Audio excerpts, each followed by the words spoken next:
CSN study में आप सभी का स्वागत है। तो कैसे हैं आप लोग? आशा करते हैं कि अच्छा होंगे। तो आज की वीडियो में हम लोग क्लास 12 के क्लास 12 के जो पॉलिटिकल साइंस है उसकी इम्पोर्टेंट 40 एमसीक्यू टाइप का प्रश्न उत्तर करेंगे इस वीडियो में, ठीक है। और आसानी के साथ समझते जाएंगे एक एक प्रश्न को, ठीक है। तो चलिए एक एक प्रश्न को देख लेते हैं और समझ लेते हैं, ठीक है। जैसे कि पहला प्रश्न 1 नंबर है। यहाँ पर 1 नंबर प्रश्न है कि किस भाषा के आधार पर 1953 में आंध्र प्रदेश का गठन हुआ था, ठीक है। देखिए भाषा के आधार पर पहले राज्य का गठन हुआ था आंध्र प्रदेश का। कब हुआ था? 1953 में, ठीक है। किस भाषा के आधार पर? तो तेलुगु भाषा के आधार पर, ठीक है। इसका आंसर हो जाएगा तेलुगु। अगला प्रश्न इसमें 2 नंबर है। 2 नंबर प्रश्न है कि सुरक्षा परिषद की स्थायी सदस्यों की संख्या क्या है, ठीक है। देखिए सुरक्षा परिषद के कुल सदस्यों की संख्या 15 है। सुरक्षा परिषद के कुल सदस्यों की संख्या 15 है। इनमें से 5 जो देश है, 5 देशों की संख्या स्थायी है, यानी परमानेंट है। कौन कौन देश है? 5 देश में 1 नंबर आ जाएगा चीन, फिर आ जाएगा फ्रांस, रूस, ब्रिटेन और अमेरिका। ये 5 देश स्थायी है, ठीक है। कुल सदस्यों की संख्या 15 हो जाएगा और स्थायी सदस्यों की संख्या 5 हो जाएगा, ठीक है। इसका उत्तर हो जाएगा 5। अगला प्रश्न इसमें 3 नंबर है। 3 नंबर प्रश्न है कि अंतर्राष्ट्रीय न्यायालय का मुख्यालय कहाँ स्थापित है? तो अंतर्राष्ट्रीय न्यायालय का मुख्यालय हैग में स्थित है, ठीक है। इसके उत्तर हो जाएगा हैग। अगला प्रश्न इसमें 4 नंबर है। 4 नंबर प्रश्न है कि किस संधि ने परमाणु परीक्षण को पूर्णतः वर्जित किया है, ठीक है। वर्जित क्या है? तो व्यापक परीक्षण प्रतिबंध संधि, ठीक है। अगला प्रश्न इसमें 5 नंबर है जो कि बहुत ही इंपॉर्टेंट है कि विश्व पर्यावरण दिवस कब मनाया जाता है? तो विश्व का पर्यावरण दिवस मनाया जाता है 5 जून को, ठीक है। अगला प्रश्न इसमें 6 नंबर है। 6 नंबर है कि एमनेस्टी इंटरनेशनल का संबंध किससे है? तो एमनेस्टी इंटरनेशनल का संबंध मानव अधिकार से है, ठीक है। मानव अधिकार से, ठीक है। अगला प्रश्न इसमें 7 नंबर है। 7 नंबर प्रश्न है कि भारत का संविधान कब स्वीकृत किया गया, ठीक है। देखिए यहाँ पर स्वीकृत है, तो देखिए भारत का संविधान को स्वीकृत किया गया है 26 नवंबर 1949 में, ठीक है। 1949 में भारतीय संविधान को मतलब अंगीकृत किया गया, यानी स्वीकृत किया गया। इसलिए संविधान दिवस भी 26 नवंबर को मनाया जाता है, ठीक है। ये बात ध्यान रखिएगा। और अगला एक बात को ध्यान रखिएगा कि भारत का संविधान को लागू किया गया 26 जनवरी 1950 में, इसलिए गणतंत्र दिवस 26 जनवरी को मनाया जाता है, ठीक है। स्वीकृत कब किया गया? 26 नवंबर 1949। लागू कब किया गया? 26 जनवरी 1950। ये सब ध्यान रखिएगा, ठीक है। तो स्वीकृत कब किया गया? 1949 पूरा लिखिएगा तो 26 नवंबर 1949 हो जाएगा। अगला प्रश्न इसमें 8 नंबर है। 8 नंबर प्रश्न है कि संयुक्त राष्ट्र संघ की स्थापना कब हुई थी? तो संयुक्त राष्ट्र संघ की स्थापना हुई थी 24 अक्टूबर 1945 को, ठीक है। अगला प्रश्न इसमें 9 नंबर है। 9 नंबर प्रश्न है कि भारत शांति सेना श्रीलंका कब भेजी गई थी? तो भारत शांति सेना श्रीलंका को भेजी गई थी 1987 यानी 1987 को, ठीक है। अगला प्रश्न इसमें 10 नंबर है कि शेख मुजीबुर रहमान किस देश के प्रधानमंत्री थे? तो शेख मुजीबुर रहमान बांग्लादेश के प्रधानमंत्री थे उस समय, लेकिन वर्तमान में अलग है। कौन है? आप लोग कमेंट बॉक्स में कमेंट करके बता दीजिए, हम चेक कर लेंगे। अगला प्रश्न इसमें 11 नंबर है कि दक्षेस का मुख्यालय कहाँ है? तो दक्षेस का हेडक्वार्टर कहाँ है? काठमांडू में, जो कि बांग्लादेश का राजधानी है। अगला प्रश्न इसमें 12 नंबर है। 12 नंबर कि भारत और पाकिस्तान के बीच जो कारगिल युद्ध हुआ था, तो ये कारगिल युद्ध कब हुआ था? ये कारगिल युद्ध हुआ था 1999 में, ठीक है। अगला प्रश्न इसमें 13 नंबर है कि एशिया का वो कौन सा देश है जो अकेला G8 का सदस्य है, ठीक है। G8 का सदस्य एशिया का, ठीक है। तो कौन सा देश है? वो जापान है, ठीक है। इसका उत्तर हो जाएगा जापान। अगला प्रश्न इसमें 14 नंबर है। 14 नंबर प्रश्न है कि आसियाना के सदस्य देशों के नाम बताएं, ठीक है। आसियाना के सदस्य देश कौन कौन से है? तो ये देख लेते हैं कौन कौन से देश है। देखिए ये सब देश आसियाना के सदस्य है, ठीक है। कौन कौन है? थाईलैंड है, इंडोनेशिया है, मलेशिया है, म्यांमार है, वियतनाम है, फिलीपींस, ब्रुनेई, कम्बोडिया और लाओस आसियान के सदस्य देश है, ठीक है। ये सब आसियान के सदस्य देश है। अगला प्रश्न इसमें 15 नंबर है। 15 नंबर प्रश्न आप लोगों को देखने को मिलेगा। प्रश्न है कि निम्नलिखित में से किसने खुले द्वार की नीति अपनाई? तो खुले द्वार की नीति किसने अपनाई? चीन का ने अपनाई, यानी इसका उत्तर हो जाएगा चीन, ठीक है।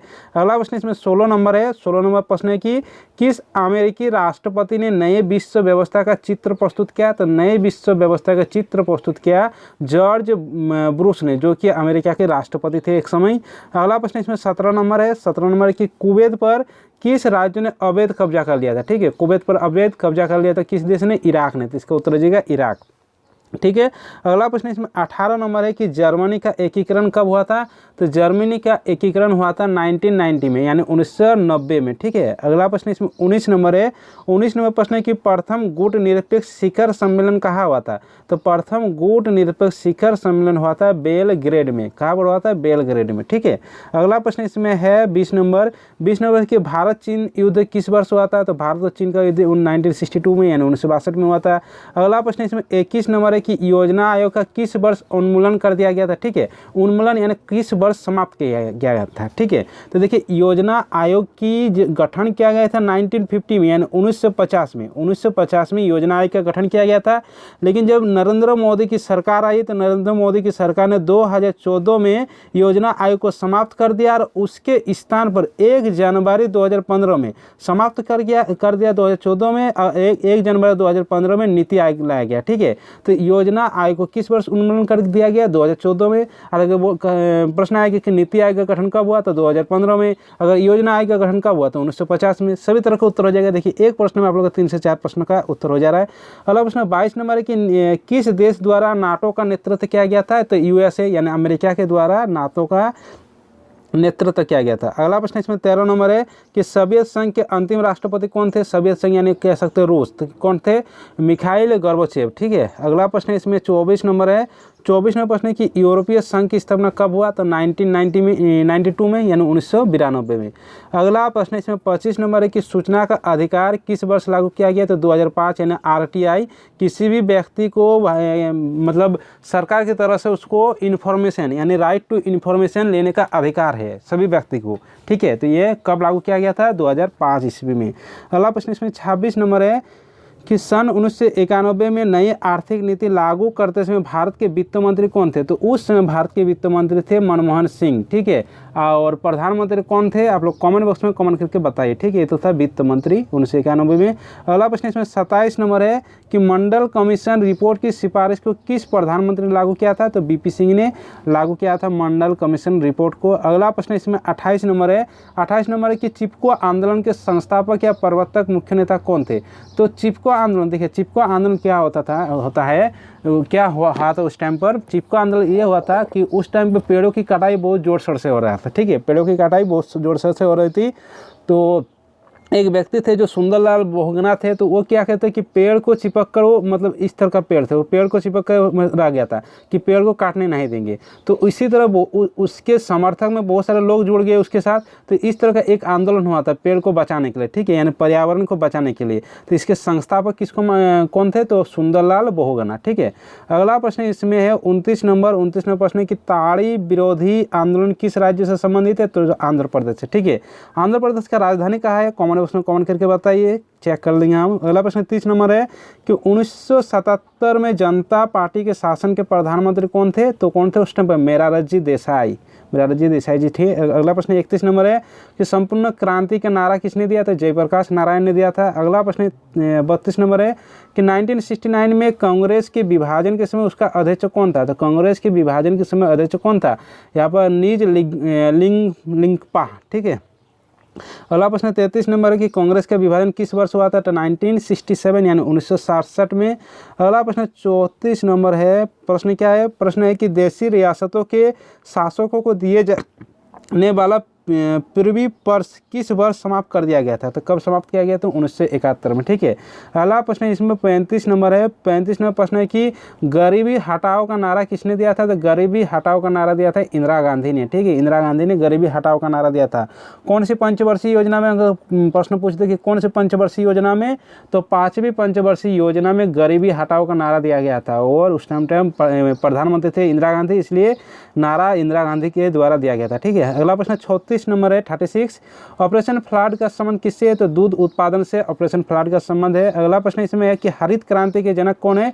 तो हरित क्रांति के जनक थे एम.एस. स्वामीनाथन। ठीक है। और हरित क्रांति कब लाया गया था? 1969 में। ठीक है। 1969 में हरित क्रांति लाया गया था और संस्थापक कौन थे? एम.एस. स्वामीनाथन। अगला प्रश्न देखिए 38 है कि नीति आयोग के पदेन अध्यक्ष कौन होता है? तो नीति आयोग के अध्यक्ष हमेशा प्रधानमंत्री होते हैं। ठीक है। तो अभी प्रधानमंत्री कौन है? नरेंद्र मोदी है। तो प्रधानमंत्री हो जाएगा, या आप लोग नरेंद्र मोदी भी लिख सकते हैं। अगला प्रश्न 39 नंबर है कि 1952 से 1967 तक भारत में किस राजनीतिक दल का प्रभुत्व रहा? तो कांग्रेस में था। 1952 से 1967 तक किस पार्टी का, कौन सा पार्टी थे उस टाइम पर? तो कांग्रेस थे उस टाइम पर। अगला प्रश्न है कि भारतीय राष्ट्रीय कांग्रेस के संस्थापक कौन थे? तो A.O. ह्यूम, ठीक है, कौन थे? A.O. ह्यूम। अगला प्रश्न है 41 के संविधान में भारत के किस राज्यों को विशेष दर्जा प्राप्त था? विशेष दर्जा प्राप्त था जो कि 370 धारा के अनुसार ये किस राज्यों को प्राप्त था? ये जम्मू कश्मीर को प्राप्त था, लेकिन इसको हटाया गया 2019 में। 2019 में इसको हटाया गया और जम्मू कश्मीर को, देखिए क्या था विशेष दर्जा कि उसका जो भारत का संविधान से वो अलग संविधान मतलब पालता था, उसका संसद नीति अलग था, लेकिन इसको 2019 में हटाया गया। और अभी जो अन्य राज्यों के साथ जो विशेष जो दर्जा प्राप्त है, जम्मू कश्मीर को भी वही दर्जा प्राप्त है, ठीक है। तो विशेष दर्जा प्राप्त दिया गया था जम्मू कश्मीर को, ठीक है। तो ये रहा आप लोगों का कुल मिलाकर 41 प्रश्न हो गया, ठीक है। तो चलिए सभी दोस्तों के साथ इस वीडियो को शेयर कर दीजिए, वीडियो को लाइक कर दीजिए, और इस चैनल में कोई नए हैं तो चैनल को सब्सक्राइब कर दीजिए, साथ में बेल आइकन को प्रेस कर दीजिए। चलिए मिलते हैं अगले वीडियो के साथ।